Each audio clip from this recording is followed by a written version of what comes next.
Pernahkah kamu merasa sulit melepaskan seseorang?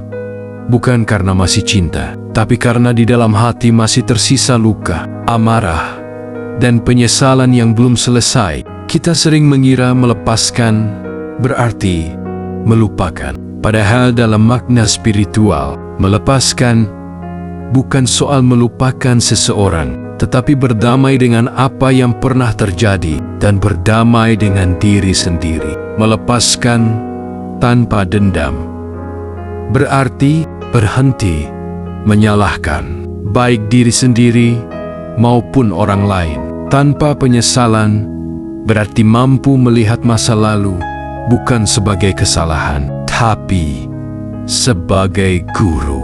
Sebab setiap pertemuan membawa pelajaran dan setiap perpisahan membawa kesadaran. Namun mengapa kita begitu sulit melepaskan? Karena yang kita ikat bukan hanya orangnya, tapi juga harapan, kenangan, dan masa depan yang sempat kita bayangkan bersama dia. Kita bukan hanya kehilangan seseorang, tetapi kehilangan cerita yang kita tulis dalam pikiran sendiri. Disitulah penderitaan muncul, bukan karena dia pergi, tapi karena kita masih menggenggam bayangan yang sudah tidak ada. Lalu mengapa muncul dendam dan penyesalan? Dendam lahir karena hati ingin balas setara. Kamu menyakitiku, aku ingin kamu juga merasakannya. Sedangkan penyesalan muncul karena ego belum bisa menerima kenyataan. Seandainya waktu bisa diulang, aku pasti akan berbeda. Padahal keduanya adalah beban energi yang membuat jiwa lelah. Semakin kita memeluk amarah dan penyesalan, semakin jauh kita dari kedamaian yang kita cari. Lalu bagaimana cara melepaskan tanpa dendam dan penyesalan? Ada 3 langkah sederhana, namun dalam maknanya. Pertama, hadapi rasa sakit. Yang ditolak akan bertahan, yang diterima akan berubah. Izinkan diri bersedih, kecewa, bahkan marah.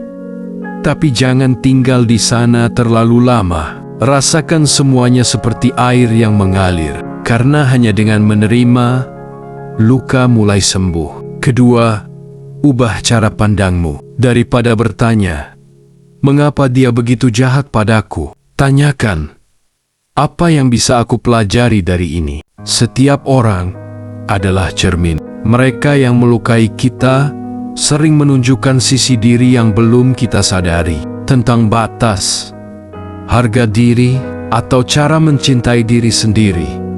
Dengan lebih bijak, saat melihat peristiwa sebagai pelajaran, bukan penderitaan, energi dendam perlahan hilang. Ketiga, berterima kasih dan lepaskan dengan doa. Berterima kasih bukan karena perbuatannya, melainkan karena pelajarannya. Katakan dalam hati, terima kasih telah menjadi bagian dari perjalanan jiwaku. Kini aku memilih untuk melepaskanmu dengan damai. Doakan dia bahagia, meski tak lagi bersamamu. Karena mendoakan orang yang pernah melukaimu bukan tanda lemah, itu tanda jiwamu telah tumbuh. Melepaskan bukan tanda kalah. Melepaskan adalah tanda kamu siap melangkah lebih tinggi, lebih sadar, lebih tenang, dan lebih damai. Karena cinta yang paling murni bukan tentang memiliki, tapi merelakan dengan kasih. Lepaskanlah dengan doa, bukan amarah, dan semesta akan menggantikan dengan kedamaian yang tak pernah kamu bayangkan.